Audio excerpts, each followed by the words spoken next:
Hola, bienvenidos a Cine y Contenido. Mi nombre es Eleni y estoy muy contenta de que estén conmigo en este capítulo en donde vamos a platicar sobre cinematografía. La cinematografía es el arte y la técnica de crear imágenes visuales en movimiento y es uno de los pilares fundamentales del cine. Y es por eso que el día de hoy vamos a hablar sobre 8 ejemplos magistrales de cinematografía. Les voy a explicar lo que yo he aprendido al investigar, integrar y darme cuenta de varios aspectos que estos cinematógrafos en estos 8 ejemplos magistrales nos han dejado. Vamos a platicar por eso el día de hoy sobre punto áureo, también vamos a platicar sobre significado del color, sobre encuadres. Está muy interesante este capítulo y también vamos a platicar sobre los cinematógrafos y los directores que están detrás de estos trabajos, como en algunos puntos también cómo se dio la interacción entre director y cinematógrafo para que lograran estas obras de arte. Les voy a dar la lista de lo que vamos a ver el día de hoy. Vamos a hablar sobre la película Carácter, una excelente película en donde yo aprendí muchísimo sobre punto áureo. También les voy a dar algunas referencias sobre pintura flamenca, porque en el trabajo del claroscuro de la pintura flamenca también ahí encontramos muchos ejemplos que a mí me llamaron la atención y que pude hacer una referencia con la película de Carácter y les voy a explicar por qué detalladamente. También vamos a hablar sobre la increíble película de Bernardo Bertolucci, Novecento, que fue fotografiada por el maestro Vittorio Storaro. Les voy a platicar por qué elegí esta película, que de verdad es una obra de arte. De ahí vamos a pasar a la película de Children of Men, dirigida por Cuarón y fotografiada por el increíble Emanuel El Chivo Lubezki. Les voy a explicar por qué específicamente elegí esta película, que de verdad hicieron un trabajo magistral y un plano secuencia inolvidable dentro del cine. También la escena del auto está verdaderamente, utilizaron muchos aspectos técnicos para poder realizarla. También vamos a platicar sobre Eterno Resplandor de una mente sin recuerdos y el increíble y fenomenal trabajo de Ellen Kuras, una cinematógrafa que de verdad tenemos que aprender de ella. También vamos a hablar sobre 2 películas de Stanley Kubrick, y es que no pude elegir solo una porque de verdad tengo mucho que platicarles sobre Una Odisea en el Espacio, una obra de arte, y también sobre Barry Lyndon. Les voy a explicar por qué elegí Barry Lyndon y por qué el maestro Kubrick hizo toda una serie de arreglos con la NASA para poder crear una película específica que pudiera dar para que él pudiera grabar con iluminación de luz de velas para Barry Lyndon. Esto de verdad me voló la cabeza cuando lo investigué y cuando lo descubrí. Así que también eso es muy importante, vamos a platicar de ello el día de hoy. Y vamos a platicar también sobre la película hermosa, increíble, que se llama Guerra Fría, buenísima. Y al final vamos a hablar sobre The Handmaiden, que desde mi perspectiva es una obra maestra de Park Chan-wook, y les voy a explicar exactamente también de qué habla la paleta de colores en esta película, y también la maestría en iluminación de The Handmaiden. Así que quédense conmigo en este capítulo, está muy interesante y vamos a estar explicando, recuerden, sobre cinematografía. Bienvenidos a Cine y Contenido.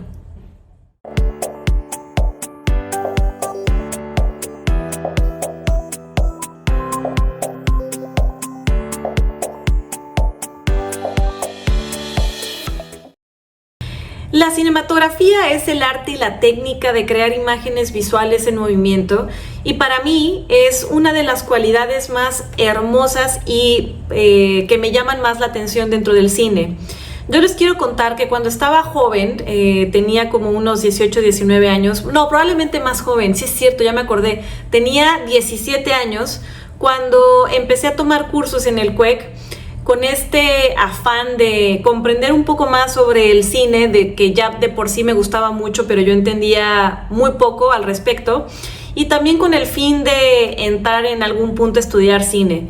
Bueno, la cosa fue que no estudié cine, terminé estudiando comunicación visual y visualización creativa y marketing digital, pero bueno, eso es otra cosa. sino que en ese momento yo tenía estas ganas de también estudiar cine. Entonces, si yo quería presentarme a un examen del CUEC o del CCC, obviamente que tenía que informarme mucho más. Y fue así como yo empecé a tomar cursos en el CUEC. El primer curso que tomé en mi vida fue de guión y el segundo curso que tomé fue justamente de apreciación de la cinematografía. En este curso fue cuando yo empecé a integrar y a entender también de cómo se filmaban las películas. Yo, la verdad, en ese momento de mi vida aún pensaba que las películas se filmaban en el orden cronológico que se presentaba la película. Ya sé, me da mucha ternura a mí también pensar que yo tenía esta idea, ¿no? De que si empezaba, por ejemplo, en verano con una escena en la playa, primero se iban a filmar esa película y que después pasaban al cuarto y que después se pasaban a filmar al cuarto y que después regresaban a la playa y entonces todo el equipo de filmación se regresaba a la playa a seguir filmando, porque yo pensaba que todo se hacía de forma cronológica. Ya después, a través de estos cursos y de investigación, yo me fui dando cuenta de que efectivamente no se grababa así, pero yo no tenía la más mínima idea. Y así como no tenía idea de eso en ese momento, yo tampoco tenía la más mínima idea de que los cinematógrafos no eran los directores de cine. Yo pensaba que un director era el encargado de elegir un encuadre y que estaba también detrás de la cámara, y yo pensaba que los actores se dirigían ellos mismos a sí mismos y que ellos llegaban y hacían su trabajo a la película, se presentaban, buenos días, vengo a actuar, y que hacían su chamba, nadie les decía nada y después se iban. Y en realidad tampoco es así. Yo tenía otra información y fue a través de estos cursos que yo me empecé a dar cuenta de que los cinematógrafos son los encargados de crear toda esta composición estética, de trabajar con claroscuro, de trabajar con la luz, con las sombras, de elegir encuadres para presentarnos a nosotros, y no nada más presentarnos una imagen, sino crear emociones a través de lo visual. Eso me parece poético, bonito, me llama mucho la atención, y es por eso que el día de hoy les traigo este capítulo que para mí es muy importante, y que este guión lo escribí durante, creo que me tardé como 2 meses en escribirlo, porque regresaba a mis anotaciones, investigaba otras cosas, y me costó trabajo incluir estas 8 películas que les voy a presentar el día de hoy. Yo quería incluir más, pero de pronto me di cuenta que tenía que acotar la información y que tenía que elegir las 8 películas que más a mí me han marcado en cuanto yo las he visto, y en cuanto a la información y a lo que descubrí a partir de estas películas, y a los atributos que yo aprendí de cada una de estas películas, los cuales se los voy a explicar cuando esté hablando de cada una de las películas el día de hoy. Y también les voy a contar que además de que estas 8 películas han marcado mi vida y que me han enseñado mucho en cuanto a apreciación de la cinematografía, también resultan películas que de verdad vale 100% la pena que ustedes vean.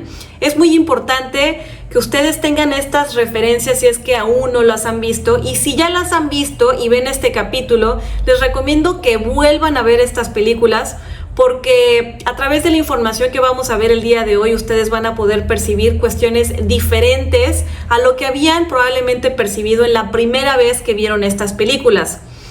Ahora sí que yo se las voy a recomendar, y yo espero que verdaderamente ustedes las puedan ver o rever con una nueva visión. Y el día de hoy, además de hablar de estas películas, vamos a aprender sobre temas que me parecen fundamentales en cuanto a la apreciación de la cinematografía, y que yo misma aprendí en su momento y que a mí me han ayudado mucho para darme cuenta de cuáles son los aspectos en la cinematografía que verdaderamente me gustan, que me llaman la atención, y cuáles son otros aspectos u otras películas que de pronto veo y que digo, probablemente yo lo hubiera hecho diferente, o probablemente no me llama la atención, pero ya tengo información para darme cuenta de cuáles son esas cosas que incluso no me llamaron la atención o que no me gustaron de una película. Y esto es el objetivo del día de hoy. Les quiero dejar esta información para que ustedes también puedan fijarse cuando vean otras películas en cuanto a la iluminación, el punto áureo, la regla de los tercios, el encuadre, que sepan también cuáles son los planos secuencia, y también que entendamos que los directores de cinematografía no nada más eligen un encuadre, sino que ellos están encargados de, además del encuadre, de quedar con el director de qué es lo que van a exponerle al mundo a través de la lente y a través de esa película. Es por eso que ellos también eligen cuál es el tratamiento de color, cuáles son los colores que quieren resaltar, cuál es la paleta de colores que también quieren utilizar para definir la emocionalidad de una película. Imagínense qué bonito es esto y qué importante es el trabajo de los cinematógrafos. Y yéndome hacia varios años antes, cuando no sabía esto y lo empecé a descubrir, para mí fue abrirme los ojos en el mundo del cine, y ha sido una de las lecciones más bonitas y se las quiero traer el día de hoy. Así que vamos a empezar, después de esta introducción, a platicar sobre la primera película de este conteo aquí en Cine y Contenido. Como película número 1 vamos a platicar sobre Carácter, esta película de 1997, galardonada en ese mismo año con el Oscar a la mejor película de habla no inglesa. Esta película, dirigida por Mick Van Diem, que es una película neerlandesa, es decir, de los Países Bajos, cuya capital es Ámsterdam. Es una excelente película, de verdad que una de las mejores que yo he visto en mi vida, y en donde yo aprendí muchísimo sobre punto áureo, sobre proporción áurea y la regla de las 3 partes que en un momento vamos a explicar. Y también a través de esta película, cuando yo la vi la primera vez, empecé a hacer esta conexión en cuanto a la pintura, las obras de grandes maestros, en este caso de la pintura flamenca, en comparación con lo que el cinematógrafo de esta película realizó, cuyo nombre es Roger Stoffers. También vamos a platicar sobre la pintura flamenca. Y yo les puedo decir que esta película, además de que tiene una trama increíblemente interesante, se trata de, a grandes rasgos, de Jacob Catadraufe, quien vive con su madre, que se llama Jova o Jova, y cuyo padre desconoce su identidad, pues el padre lo desconoce, nunca quiso hacerse cargo, pero a través de la trama se cuenta de por qué el padre, que además de todo es el recaudador de impuestos del pueblo, entonces tiene esta figura malévola, es un hombre que se percibe como un hombre malo, como un hombre intenso, como un hombre que no perdona absolutamente nada y va cobrando los impuestos casa por casa, y si no le pagan lo saca. Es una película de época, es verdaderamente muy buena, y les voy a explicar por qué el trabajo de cinematografía de Roger Stoffers, en primera, se asemeja mucho a la pintura flamenca. La pintura flamenca floreció en los siglos XVI y XVII y se caracteriza por un realismo detallado, el uso magistral del claroscuro y una profunda exploración de la vida cotidiana, la naturaleza muerta y los retratos. Algunos de sus grandes maestros de la pintura flamenca son, por supuesto, Rembrandt, Vermeer, Jan van Eyck y Peter Bruegel, y ellos jugaban con la luz y la sombra para crear un dramatismo intenso y una atmósfera cargada de significados. En este sentido, hago una conexión entre el trabajo de Roger Stoffers, que también es de Países Bajos, de donde proviene esta pintura flamenca, y él, en Carácter, desarrolló una habilidad para captar la esencia de los personajes a través de una iluminación utilizando claroscuros para resaltar tanto sus emociones como el ambiente opresivo en el que vivían los personajes. Y es por eso que el trabajo de Roger Stoffers, en comparación con la pintura flamenca, me parece algo que debemos de resaltar, y que muy probablemente él también utilizó a la pintura flamenca como una inspiración para su trabajo. Yo les hago esta comparación porque encontré una conexión, y cuando estaba viendo esta película la primera vez me recordó mucho a esta pintura. Por supuesto que cuando la fui viendo ya más grande, la volví a ver, fui encontrando más conexión con la pintura flamenca y con los grandes exponentes de este fabuloso arte. Hablando sobre el cinematógrafo Roger Stoffers, fíjense que él ha trabajado posteriormente a Carácter en películas bastante interesantes que seguramente ustedes van a reconocer. Carácter fue del 1997, ya tiene bastante tiempo e hizo un trabajo fantástico que ya estamos viendo. Él también después trabajó en varias películas como Some Velvet Morning, Brimstone, Mongol, y en otra película que me llama mucho la atención porque también me gustó bastante, que es Quills, que es la historia del Marqués de Sade, dirigida por Philip Kaufman. También él trabajó en No Strings Attached, que esa película tiene un tono un poco más como chick flick. También trabajó en Dirty Weekend y bueno, en varias películas. Así que creo que Carácter fue una de sus primeras películas, si no es su primer película, y me impacta porque muestra una potencia y una maestría en cuanto al manejo de la luz y el claroscuro. A pesar de que esta película fue una de sus primeras, me llama mucho la atención y eso me hace que aún me guste mucho más todo el trabajo de Roger Stoffers. Por su parte, Mike Van Diem también ha dirigido otras películas, aunque probablemente no ha sido tan prolífico en cuanto a dirección en comparación con el cinematógrafo Roger Stoffers. Pero bueno, también ha dirigido, por ejemplo, Alaska, que fue un trabajo en donde ellos también estuvieron juntos como director, Mike Van Diem, y otra vez como cinematógrafo, Roger Stoffers. También dirigió The Surprise y otra película que se llama Tulipani. Y para continuar con esta película y terminar de explicarles por qué es tan importante para mí, y otra cosa que yo también aprendí, además de toda esta conexión con la pintura flamenca, es sobre el punto áureo. En esta película que yo vi hace mucho tiempo y que también estudiamos en una clase de apreciación a la cinematografía, ahí fue cuando yo empecé a comprender sobre la composición y la proporción áurea y sobre la regla de 3, es decir, la regla de tercios, que la vamos a explicar. Y mientras le explico, les voy a poner unas gráficas con momentos de la película de Carácter y encima les puse el punto áureo para explicarme, para que ustedes vean estos ejemplos. La proporción áurea es un número muy especial que aparece en la naturaleza, el arte y el diseño. Se representa como 1.618 y básicamente es una relación que se considera estéticamente muy agradable al ojo humano. La idea es que si divides un segmento en dos partes, la parte más larga dividida entre la parte más corta dará aproximadamente 1.618.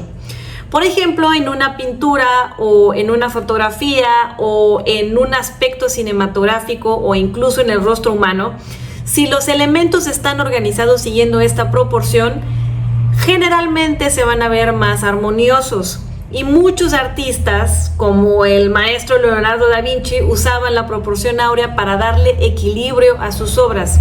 Es así también como dentro de la cinematografía este aspecto es sumamente importante, y como aprenderlo el día de hoy nos va a dar esta capacidad para verlo en otras películas, en fotografías, en obras de arte, y darnos cuenta de lo que los cinematógrafos utilizan al encuadrar, que justamente también es el punto áureo. Y el punto áureo es un punto específico dentro de una imagen o cuadro donde se cruzan las líneas de la proporción áurea.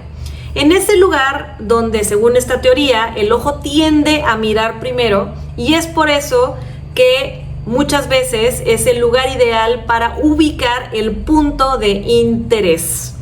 Esto está muy interesante porque no es justamente a la mitad, sino se tiene que, bueno, no se tiene, pero regularmente se utiliza esta proporción y el punto áureo para armar los encuadres. Y ahorita están viendo dentro de esta presentación que les estoy poniendo ejemplos sobre Carácter y de cómo ellos manejaron la proporción áurea. Y finalmente, la sucesión de Fibonacci, que es otro aspecto muy importante, es una secuencia de números que sigue este patrón. Cada número es la suma de los dos anteriores, es decir, 0, 1, 1, 2, 3, 5, 8, 13 y así sucesivamente. Y si trazamos esta secuencia en cuadrados y luego curveamos la línea que pasa por ellos, se crea una espiral llamada la espiral de Fibonacci, que también tiene una relación con la proporción áurea. En resumen, tanto la proporción áurea como la sucesión de Fibonacci son formas de organizar elementos visuales para que sean atractivos y balanceados. Algo que muchos cinematógrafos, como por supuesto Roger Stoffers, y artistas utilizan para mejorar la estética de sus obras. En este sentido, este punto fue bastante importante. Se los dejo porque no significa que la proporción áurea no se utilice en otros ejemplos que tengo el día de hoy, sino me refiero a que a través de esta película yo pude comprender de una forma visual de qué se trataba todo el tema de la proporción áurea y del punto áureo, y se los quiero dejar aquí para que ustedes también lo puedan integrar y lo vean en otros ejemplos y otras películas que ustedes vayan a ver en un futuro. Así que esta fue la película número 1 que se las recomiendo ampliamente. Carácter, recuerden que es del 97, dirigida por Mike Van Diem. Una excelente película y ejemplo de cinematografía que de verdad les recomiendo para que ustedes vean y se fijen en estos puntos muy importantes.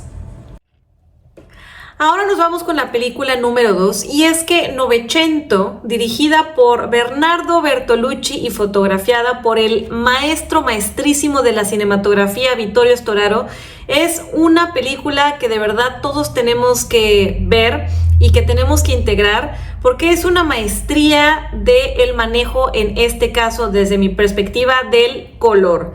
La película Novecento de Bernardo Bertolucci, estrenada en 1976, es un relato bastante épico sobre la historia moderna de Italia, sí, moderna de Italia, porque en ese momento fue la modernidad en general, y es narrada a través de la vida de dos hombres que representan clases sociales opuestas. Esta película fue filmada en la región de Emilia-Romagna y es una obra monumental que se desarrolla desde el inicio del siglo XX hasta el fin de la Segunda Guerra Mundial, abarcando eventos históricos y la evolución de la sociedad italiana en una trama que mezcla drama, política y muy fuertes luchas de poder.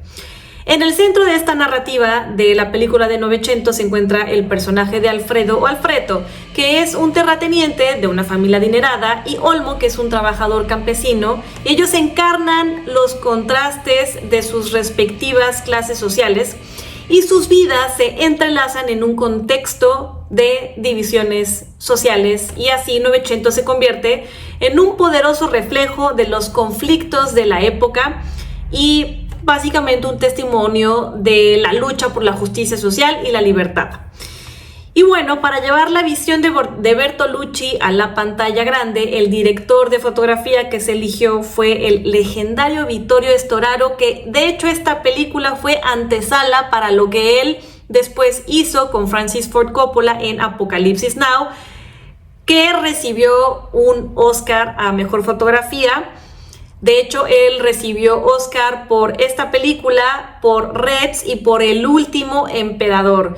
Pero para mí, Novecento es un punto muy importante dentro de la carrera de Storaro, y de hecho fue a través de esta película que fue elegido para lo que vino todo después. Y creo que también es un punto en donde él alcanzó una maestría de todo el sistema de color y de su significado. Y es por eso que elegí justamente esta película y no elegí Apocalipsis Now, que ganó el Oscar, sino más bien elegí Novecento para explicarles toda la teoría del color de Vittorio Storaro, que va a ser justamente lo que vamos a explicar en un momento. En Novecento ya se puede ver cómo el maestro Storaro eligió diferentes atmósferas y colores para ilustrar los cambios de estación dentro de la película. Esto me parece que es un trabajo bastante notable y es una de las cualidades que más me gusta de esta película. Pero bueno, hablando sobre Storaro y sobre el color y su significado, A lo largo de su carrera, Storaro desarrolló una técnica cromática muy profunda, plasmada en una serie de libros titulados Escribiendo con la luz. Me encanta ese título también, me encanta ese nombre, donde expone su exploración de la relación entre luz, color y emoción. En esta colección, especialmente en el segundo libro titulado La emoción cromática, Storaro desentraña cómo cada color simboliza etapas de la vida y evoca emociones particulares. Inspirado, de hecho, por la teoría de colores de Goethe, que se las estoy poniendo en este momento para que sepan cuál es esa teoría, que estudia cómo los colores afectan la percepción y las emociones humanas. Storaro se apoya en esta psicología cromática para infundir su cinematografía de significado y de dramatismo, y eso me parece algo verdaderamente precioso, porque además el color es tan importante y es tan importante dentro de la cinematografía. Creo que no nos damos cuenta y creo que no le damos el valor que en verdad se merece. Y, por ejemplo, para Storaro, el negro simboliza tanto el inicio como el final, mientras que el rojo representa el contacto divino y la fuerza primaria de la vida. El naranja es un símbolo de pasión y de conciencia y se convierte en un color recurrente para Storaro, como en películas como El último emperador y también, de hecho, en Apocalypse Now, mientras que el amarillo se representa como el conocimiento y la madurez. Simboliza también el paso de la inocencia a la experiencia, como puede verse en El pequeño Buda. El gris, por su parte, lo asocia con la espera y la reflexión, el verde con la pasión y el equilibrio, y el azul, color de la libertad, se convierte en un tono dominante en películas que dirigió, que iba a decir que cinematografió, pero no, que hizo el trabajo de cinematografía el maestro Storaro, como la luna. Finalmente, el blanco representa la culminación de todas estas etapas y simboliza la unidad de la vida. Un trabajo verdaderamente impactante de Vittorio Storaro. Les quería comentar el significado de los colores, cómo fue todo este camino del maestro para encontrar esta teoría cromática que es bastante profunda y que es bastante rica en cuanto a su información, y cómo él pues la fue utilizando, cómo él también la puso en la película de Novecento y en las películas que el maestro dirigió en cuanto a cinematografía posteriores.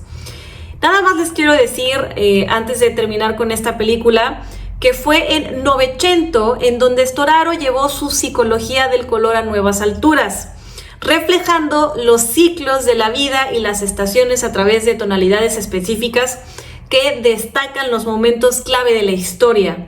Cada fase de la vida de los personajes se identifica con una estación. Por ejemplo, la infancia es el verano, la juventud se identifica con el otoño, el ascenso del fascismo con el invierno y la liberación finalmente con la primavera. Es como una poesía cinematográfica. Esta estructuración cromática ayuda a intensificar el drama y refuerza el arco narrativo de Novecento de una forma magistral que solamente el maestro Storaro y Bertolucci pudieron hacer. De hecho, este éxito con Bertolucci allanó el camino para la carrera de Storaro en Hollywood, donde pronto colaboraría con Francis Ford Coppola en Apocalypse Now, una obra maestra en donde Storaro emplea el color y la luz para capturar la locura y la insanidad y todo lo terrible de los acontecimientos de la guerra de Vietnam. Y aquí, por ejemplo, los colores amarillos del napalm que rociaban, el naranja de los paisajes asiáticos y el verde de la jungla se van desvaneciendo dentro de la película en tonos cada vez más pálidos, reflejando así en esa película el deterioro emocional de los personajes. Bueno, ahí también ya les dejé una referencia de una película que también me encanta y que vale la pena ver, que es Apocalypse Now, pero me quería centrar en Novecento porque esta película para mí representó una cinta en donde yo empecé también a aprender sobre el significado del color, cosa que me llamó mucho la atención y que después yo integré de forma ya estudiada en la universidad cuando estudié comunicación visual y luego visualización creativa. Pero bueno, la cosa fue que es a través de esta película que yo me empecé a dar cuenta del significado profundo del color en el cine y las emociones que evocan. Así que ya saben, tienen que ver esta película para que chequen el trabajo del gran Vittorio Storaro y para que se den cuenta de todo este cambio a través de la película en cuanto al color y que evoquen y más bien cuáles emociones se evocan en ustedes a través de este manejo magistral de la emoción cromática, por así decirlo. La película número 3 es una película que también cuando la vi me quedé así de ¿qué estoy viendo? Yo para cuando vi Children of Men yo no había sabido reconocer lo que es un plano secuencia, que es justamente uno de los momentos más importantes dentro de la cinematografía de esta película. Vamos a empezar a hablar de Children of Men, que es dirigida por Alfonso Cuarón y estrenada en el 2006. Esta película, que es una distopía ambientada en un futuro cada vez más cercano, ya nos encontramos en el 2024 y bueno, cada vez es un poco más cercano, pero según ellos en ese momento en el 2006 era en el 2027, o sea, ya casi en 3 años pues, donde la humanidad enfrenta una crisis de infertilidad que ha dejado a la sociedad al borde del colapso. Y en esta trama, Theo, que es un ex activista interpretado también de una forma muy interesante por Clive Owen, se ve obligado a proteger a una chica embarazada, que de pronto cuando nadie se podía embarazar, ella sí se pudo embarazar, que es la primer mujer en concebir en más de 18 años en toda la historia de la Tierra. Y a medida que Theo y esta chica que se llama Ki huyen de las fuerzas opresivas, que pues dominan este sombrío futuro, la historia explora temas de esperanza, redención y supervivencia en un mundo que ya se ve bastante desesperado. Y la mayor parte de la película, les quiero contar que fue filmada en Inglaterra, y el paisaje sombrío de la ciudad de Londres se transforma en un entorno de devastación y caos que ayuda a transmitir de una forma muy certera el mensaje de desesperanza y fragilidad humana. El trabajo de Emanuel El Chivo Lubezki en Children of Men me parece que es uno de los mejores trabajos en cinematografía. Me da mucho orgullo el hecho que también ambos son mexicanos. Y bueno, él, para capturar la visión de Cuarón, el director de fotografía, que de hecho ha ganado varios premios Óscares en su haber, ganó por Gravity, ganó por la buenísima película de Birdman y por The Revenant. Y él desplegó definitivamente todo su talento en The Children of Men. Él es conocido por su maestría en el uso de la luz natural y los planos secuencia, es decir, esas tomas que no se paran.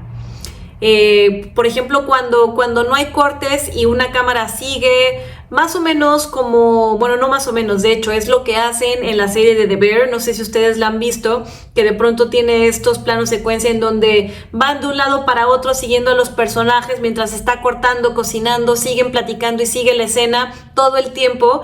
Bueno, pues justamente ese tipo de tratamiento cinematográfico se llama plano secuencia, y Lubezki es un maestro de esto, además de que crea en esta película una atmósfera de auténtica crudeza, sumergiendo a los espectadores en un mundo apocalíptico de una manera casi documental, lo que yo quiero calificar como casi documental.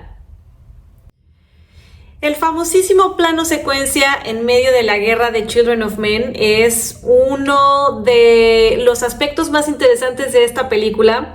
De hecho, para lograr esta escena, el equipo de producción se enfrentó a grandes desafíos, como fue sincronización de explosiones, disparos, movimientos, todo lo tenían que hacer muy sincronizado mientras el chivo iba caminando y toda la acción se iba desarrollando.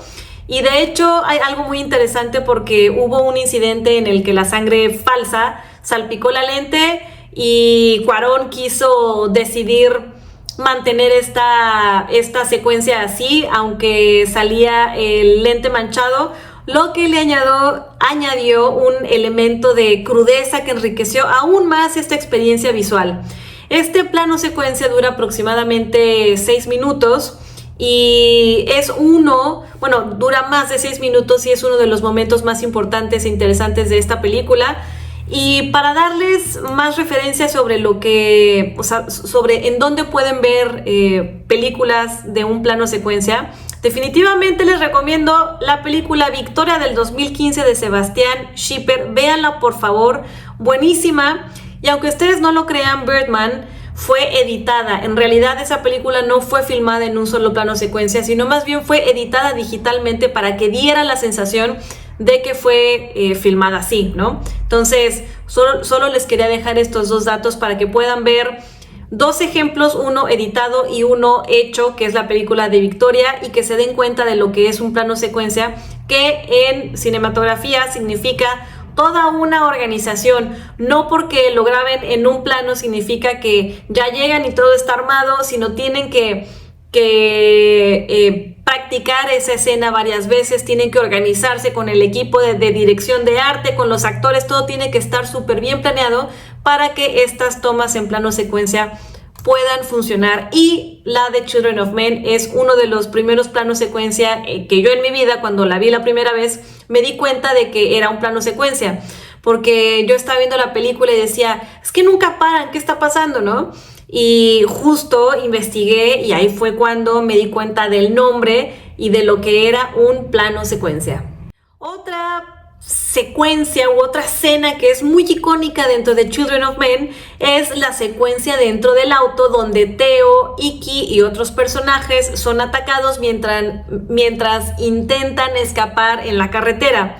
De hecho, para filmar esta secuencia se utilizó una plataforma que Lubezki y Cuarón y su equipo diseñaron expresamente para esta película.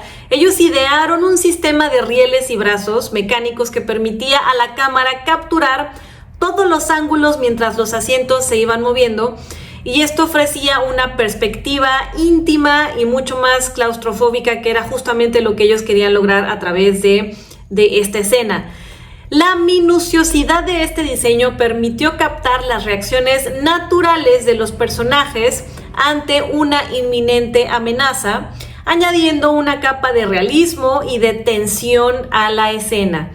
De hecho, gracias a su innovador trabajo en Children of Men, Lubezki demostró su habilidad para transformar una narrativa de ciencia ficción en una experiencia vívida y brutalmente auténtica, y abrió camino para futuras colaboraciones, por supuesto, con Cuarón, que han redefinido desde mi perspectiva los límites de la cinematografía moderna. Ahora, como película número 4, vamos a hablar sobre Eterno Resplandor de una mente sin recuerdos, dirigida por Michel Gondry y fotografiada por la excelente cinematógrafa Ellen Kuras. Ellen Kuras es reconocida como una de las cinematógrafas más innovadoras y más versátiles de la industria, con una carrera que abarca hoy en día ya más de 3 décadas.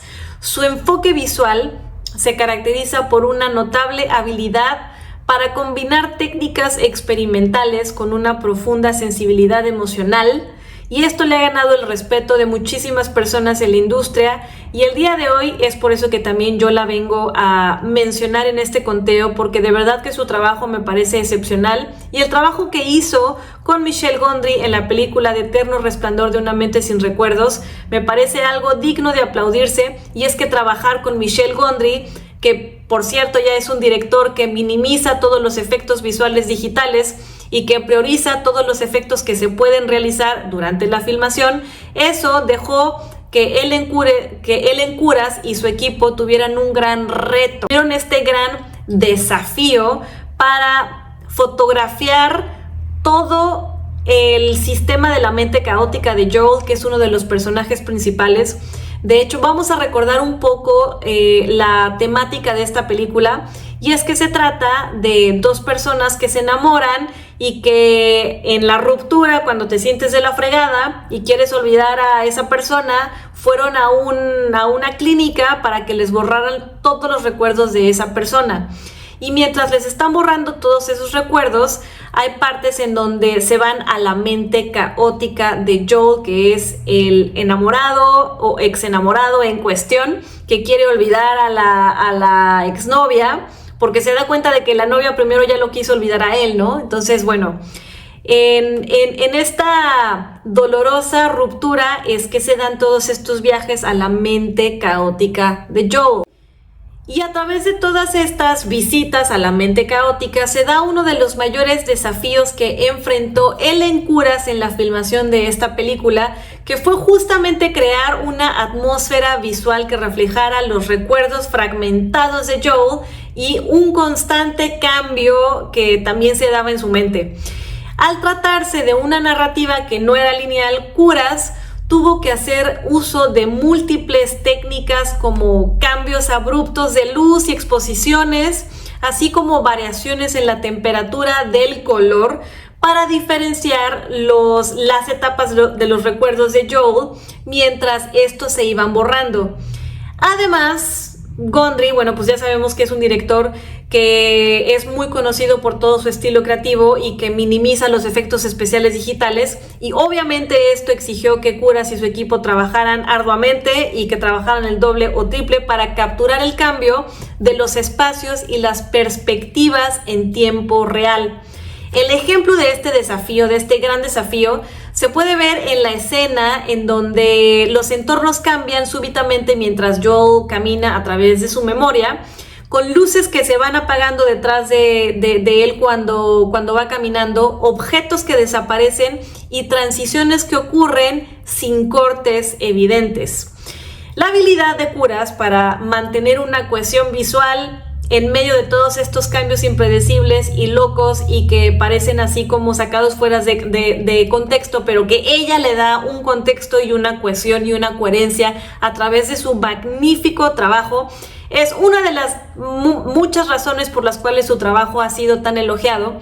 Y es por eso que lo traigo en este conteo, porque definitivamente tienen que volver a ver esta película de Eterno Resplandor de una mente sin recuerdos, con otra visión, y darse cuenta de que los efectos fueron los mínimos, de que la cinematografía hizo todo este concepto visual de locura en la mente de una persona que se está olvidando de alguien más.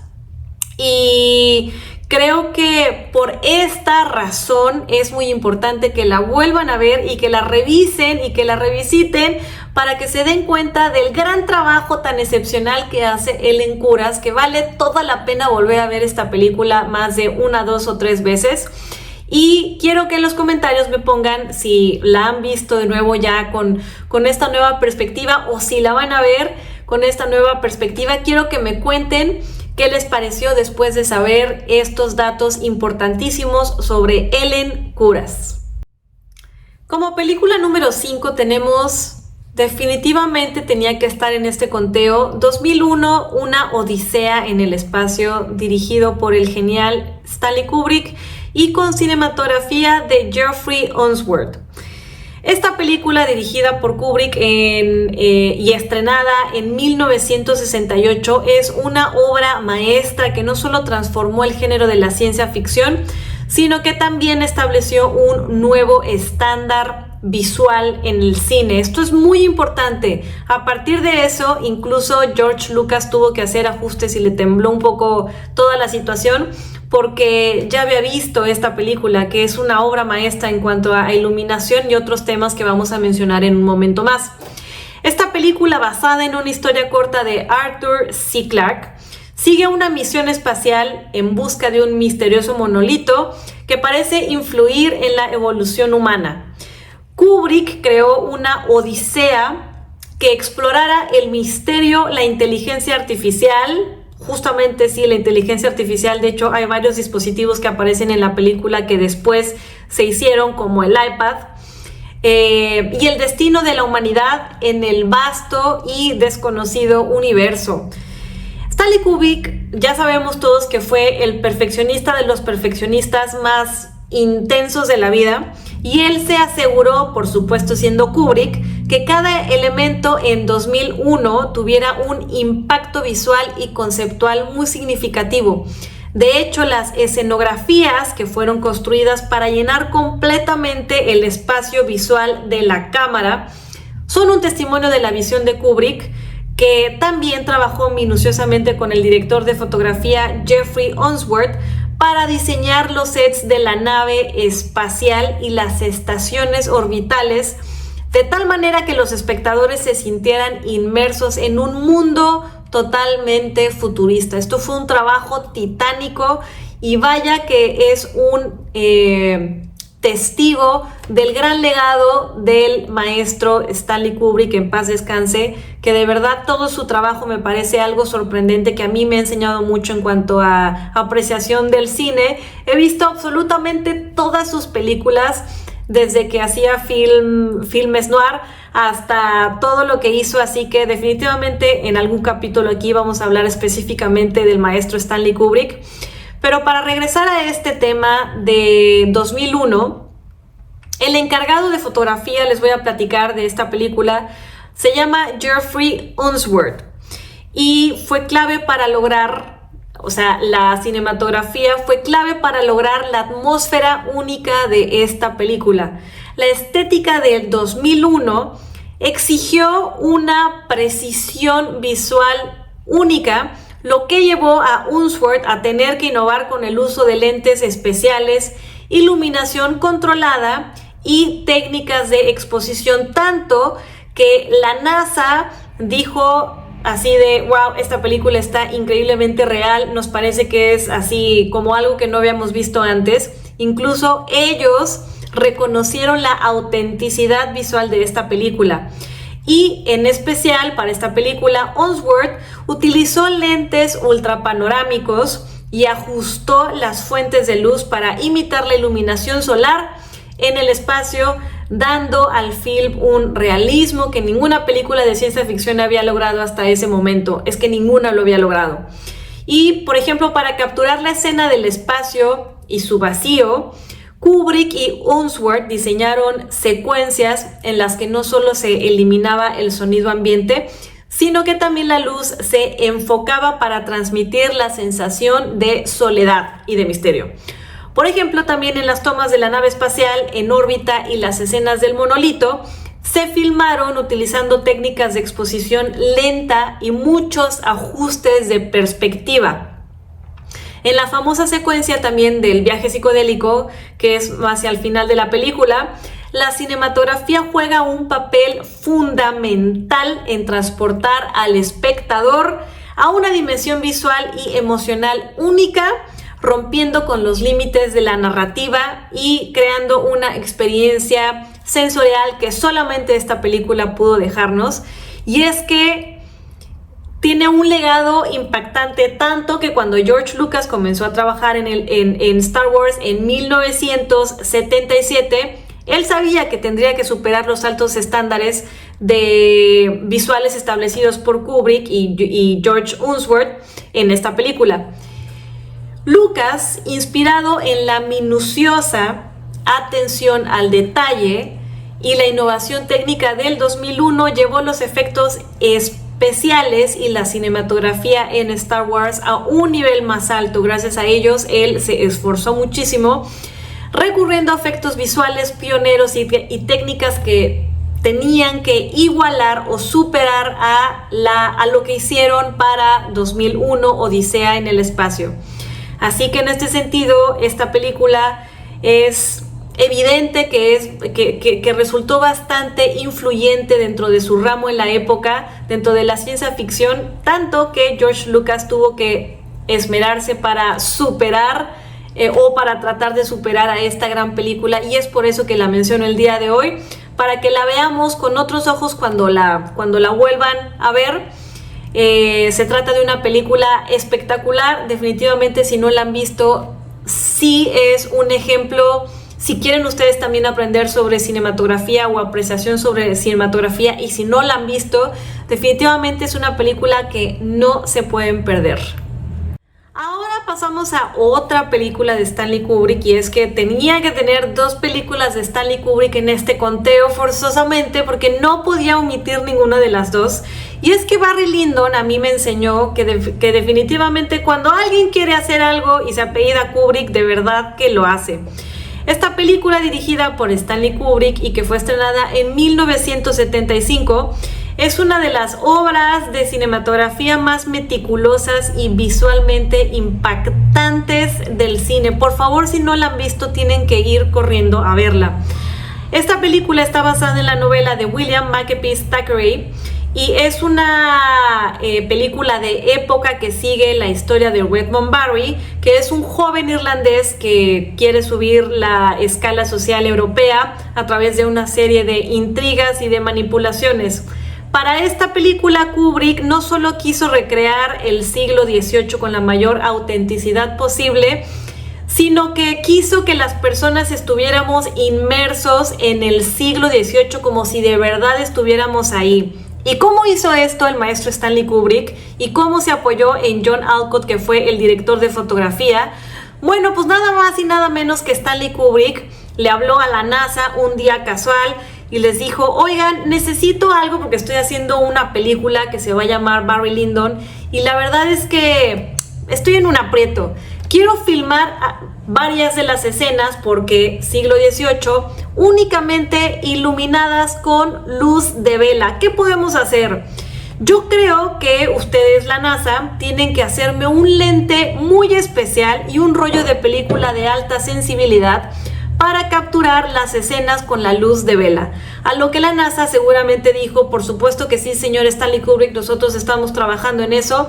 Kubrick se sentó un rato a esperar para que la NASA tuviera listo su encargo y efectivamente fue a través de esto que Kubrick pudo filmar, junto con John Alcott, obviamente, pudieron filmar esta gran película de Barry Lyndon y en varias escenas solo la filmaron con pura iluminación de luz de velas. ¿Se imaginan qué locura representa esto? No tuvieron otra iluminación en varias escenas más que pura luz de velas. Entonces, también en cuanto a organización, en cuanto a dirección de arte o producción, imagínense también los retos que tuvieron en esta película, porque tenían que estar muy pendientes de que la vela no se fuera absolutamente toda, sino que también tuviera o siguiera una coherencia en todas las escenas, porque obviamente las velas se van terminando, van cambiando de tamaño, y para continuidad no podían permitir, obviamente Kubrick jamás iba a permitir eso en ninguna de sus películas, que una escena se viera diferente a otra, es decir, que perdiera continuidad si una vela se estaba acabando. Así que tuvieron que darse cuenta de cómo iban las velas, de crear todos estos lentes y esta película especial con la NASA, y todo esto para que Kubrick y John Alcott pudieran iluminar esta gran película solamente con luz de vela en varias escenas. Y es por eso que no podía dejar fuera esta película en este conteo, porque también al enterarme de eso y comprenderlo fue como que me voló la cabeza. Y además de que es una de mis películas favoritas de la vida, entendí todo el proceso que ellos estaban llevando a cabo para justamente poder realizar Barry Lyndon. Bueno, estamos hablando sobre Barry Lyndon y los retos de haber filmado esta película, que seguramente fueron bastante considerables, ya que usar solo luz de vela, como lo expliqué, significaba que todas las posiciones de los actores y los movimientos de cámara tenían que estar planeados meticulosamente para evitar sombras no deseadas y para evitar problemas en continuidad dentro de la película. Les voy a dejar aquí también un dato curioso que yo sé que les va a fascinar, porque a mí también me intrigó mucho cuando me enteré de esto, y es que en esta película aparece una actriz que se llama Maria Berenson. Maria Berenson tiene una abuela que, por cierto, es Elsa, o fue Elsa Schiaparelli, exactamente ella misma, la gran diseñadora de la casa Schiaparelli. Para todo esto, Maria Berenson, imagínense de dónde venía. Tenía esta familia, esta abuela que estaba ligada con todo el mundo de la alta costura, Vogue, fiestas, se llevaba con los artistas más prominentes de la época, y es a través de toda esta relación que María Berenson justamente fue invitada a varias fiestas, a una de ellas que fue la fiesta surrealista de los Rothschild, que reunió a Dalí y a otros personajes de la época, que fue hecha en un castillo francés, en el castillo francés de Ferrier, que es propiedad de la familia Rothschild, y que ahí fue esta celebración surrealista de Dalí, que la hicieron la baronesa María Helene y el barón Guy de Rothschild. Total que ella fue invitada, María Berenson fue invitada a esta celebración, una fiesta rarísima en donde el código de vestimenta, ya saben, era totalmente surreal. Dieron de cenar una serie de platillos súper extraños. Dalí tuvo como un momento en donde presentó una obra muy importante de arte.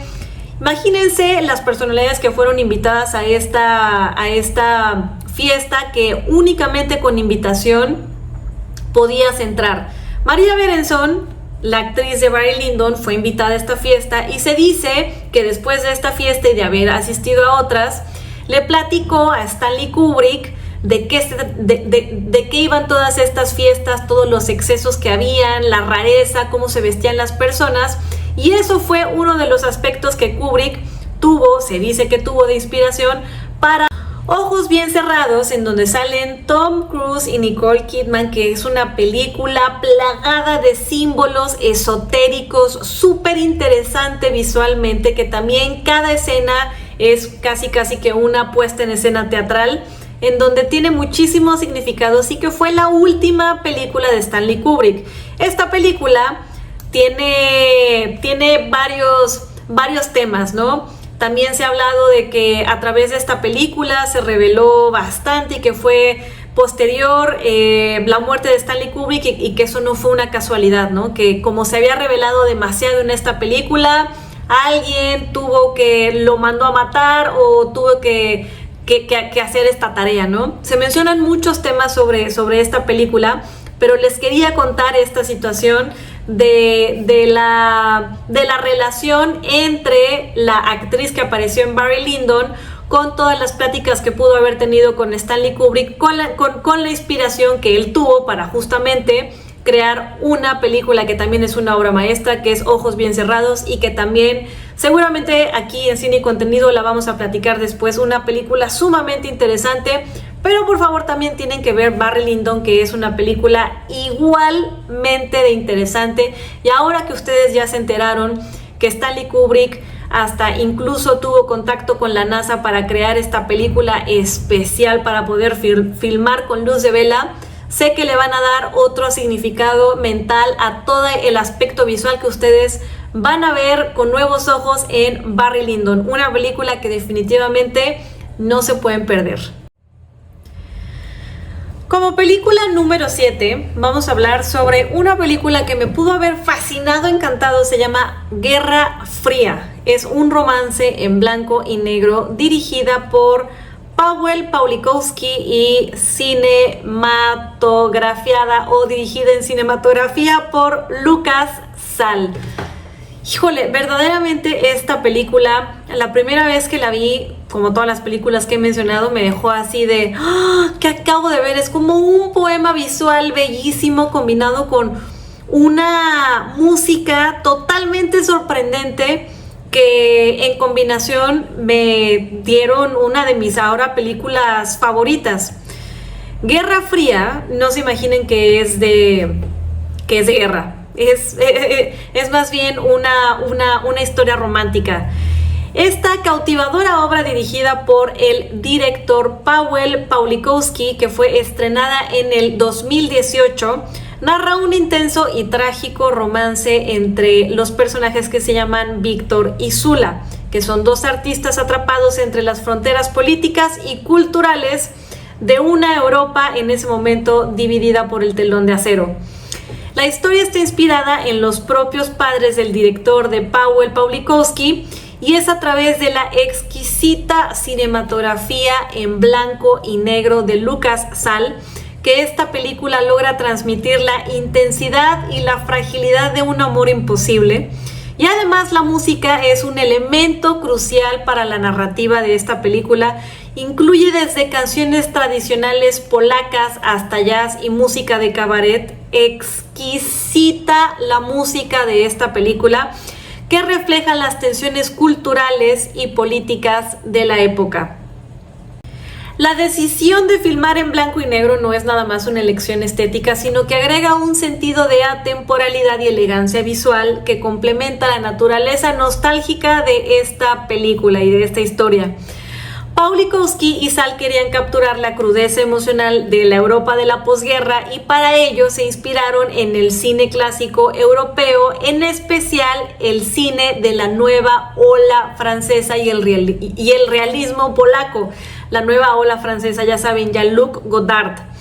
El uso del blanco y negro permite destacar las emociones sin la distracción del color. Esto es bien interesante y bien importante.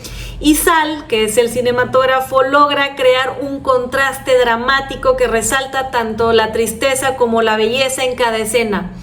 Incluso en ausencia del color, la película consigue que el espectador imagine una rica paleta tonal. Yo me imaginaba absolutamente todos los colores de los vestidos tradicionales polacos, de los escenarios naturales. Era impresionante cómo una película en blanco y negro a mí me dio tanto rango de color en mi mente. Y es que cada fotograma está compuesto con una precisión que sugiere colores invisibles y gran profundidad emocional. Y es que filmar en blanco y negro implicó desafíos técnicos significativos. Sall tuvo que ajustar la iluminación y las sombras con un cuidado extremo, ya que el blanco y negro requiere de precisión para resaltar texturas, volúmenes y profundidad. La composición de los encuadres es totalmente magistral. Cada toma está perfectamente bien equilibrada y la simetría y la geometría de las imágenes le otorgan a esta película una cualidad casi poética. Para mí, de verdad que es una película poética en su existir. Uno de los grandes retos fue captar la atmósfera de cada momento sin depender del color y al mismo tiempo intensificar las emociones, algo que el cinematógrafo Sall resuelve con un estilo visual distintivo y muy conmovedor. Y yo les quiero comentar de esta película, además de comentar el hecho de la cinematografía, y es que la música también es una pieza fundamental en Guerra Fría, ya que va cambiando con los protagonistas a medida que los protagonistas cruzan fronteras y van a otras culturas. Por ejemplo, cuando van a Francia. Este soundtrack, que es muy nostálgico, intensifica todos los sentimientos y eleva la tensión del romance. La cámara de Sall acompaña cada canción con una gran intimidad que transporta al espectador, logrando que el blanco y negro se sientan muy cálido y muy emotivo. Guerra Fría para mí es una prueba de que el poder de la cinematografía puede evocar emociones complejas y contrastes, incluso en la simplicidad del blanco y del negro. Es verdaderamente una obra magistral. Si no la han visto, yo la vi en Amazon, la tienen que ver. Es una obra bellísima, desde principio a fin es una obra totalmente poética, llena de matices, de sentimientos, de experiencias visuales que en verdad que a través de la historia y a través de la música y de la gran cinematografía que ellos hicieron para esta película se logra. Una gran película, Guerra Fría, una de mis películas favoritas actualmente y un gran ejemplo de la cinematografía en blanco y negro y de lo mucho que puede causar emocionalmente y de lo mucho que puede evocar colores en la imaginación. Y ahora, como última película, vamos a hablar de Handmaiden o Cielo Santo, el arte visual de Park Chan-wook y de la cinematografía de Chung Hong-chung. Es un trabajo que es totalmente magistral y esta película de Handmaiden, desde mi perspectiva, es una obra del cine erótico que verdaderamente es erótico y que no tiene nada que ver con las películas medio erotizadas que de pronto han aparecido en Netflix, como que son tipo Cinema Golden Choice, no tiene absolutamente nada que ver. Esta película verdaderamente sí es una película, es una obra de arte del cine erótico, y muchas personas la consideramos la mejor obra, la mejor película de Park Chan-wook. Y eso que el maestro Park Chan-wook tiene películas que son totalmente sorprendentes. Me parece que he visto todas y les voy a contar con una anécdota especial, que la primera vez que vi Oldboy, yo estaba en antes de mis 25 probablemente, y me acuerdo que fuimos a verla a la Cineteca Nacional.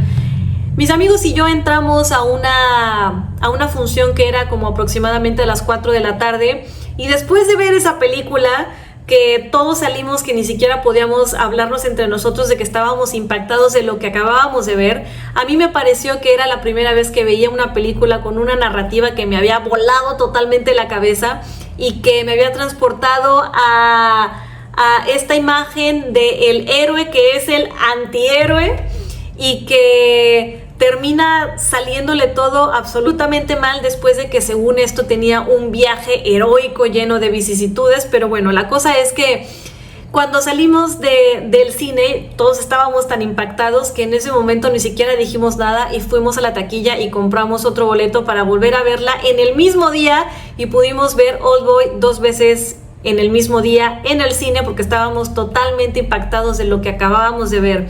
Así de potente y así de bueno es el maestro Park Chan-wook, y para decir que esta película la considero su mejor película no es poca cosa. Incluso me gusta su película hollywoodense, y me refiero a la película de Stalker. Esa película, he escuchado que a varias personas no les parece la mejor película de Park Chan-wook. A mí, en lo personal, también esa película en donde sale Nicole Kidman y Mia Wasikowska haciendo un gran papel, así, señor papelón. Incluso esa película me gusta. Y además de Oldboy, también la película de Decision to Live se me hace una de las mejores que jamás he visto, pero no tiene absolutamente nada que ver con el nivel que tiene The Handmaiden en muchas cuestiones. Este thriller psicológico que está lleno de engaños, erotismo y secretos, de verdad que literalmente casi que me voló la cabeza. Esta película nos transporta a la Corea ocupada por Japón en los años 30. Imagínense ese reto de hacer una película de Corea ocupada por Japón en los años 30. Tuvieron que asegurarse de elegir una paleta de colores y de tener una maestría en la iluminación para que lo que querían decir fuera muy bien explicado en cuanto a cinematografía. Y es por eso que la paleta de colores en The Handmaiden es excepcionalmente rica y muy meticulosa. Predominan tonos oscuros y profundos que reflejan el misterio y la tensión en la historia, pero también aparecen toques de colores muy vibrantes como el rojo y como el azul, que sugieren la pasión latente entre las protagonistas. La elección de los colores y su intensidad varían según el contexto emocional y espacial. Y Chung Hong-chung, que es el cinematógrafo, logra que cada escena parezca una pintura verdaderamente hermosa, llena de detalle, textura y matices que comunican mucho más que las palabras. La iluminación también juega un papel fundamental en esta película magistral, y al utilizar luz natural en algunas escenas y manipular las sombras en otras, el director de fotografía crea atmósferas que cambian del misterio a la intimidad en cuestión de segundos, y eso me pareció totalmente hermoso y me encantó. Uno de los mayores logros de la cinematografía de The Handmaiden es cómo se presentan las escenas eróticas, las cuales son fundamentales en esta historia. Estas escenas están cuidadosamente iluminadas y compuestas con un sentido de intimidad y de elegancia que por supuesto que evita caer en lo vulgar, resaltando la vulnerabilidad y el poder de los personajes en momentos de cercanía física. Y repito, esto no se ve vulgar, no como otras películas de otras partes y de Netflix. Chung Hong-chung y Park Chan-wook logran un equilibrio perfecto, transmitiendo una poderosa carga emocional sin perder el carácter visualmente refinadísimo que caracteriza a toda la película. La cámara casi como que se desliza y enfoca cada detalle de manera precisa, construyendo una conexión visual entre el espectador y los personajes. Esta colaboración perfecta entre Park Chan-wook y Chung Hong-chung resulta en una experiencia visualmente absorbente donde cada encuadre está diseñado para seducir al espectador. Cada elemento visual de The Handmaiden cumple con un propósito y su tema estético, esta parte estética que es profundamente cuidada, convierte a esta película, desde mi perspectiva, en una de las experiencias cinematográficas más memorables de los últimos tiempos. Esta pieza reafirma la gran maestría y habilidad de Park Chan-wook para mezclar elementos artísticos con narrativas muy complejas y crear una obra de profunda elegancia emocional y visual. Por favor, si no la han visto, se los pido, esta sí se las pido que por favor la vean. Una excelente película, ya saben que tiene un lenguaje bastante erótico, así que ustedes van a decidir con quién la van a ver, con quién la van a compartir.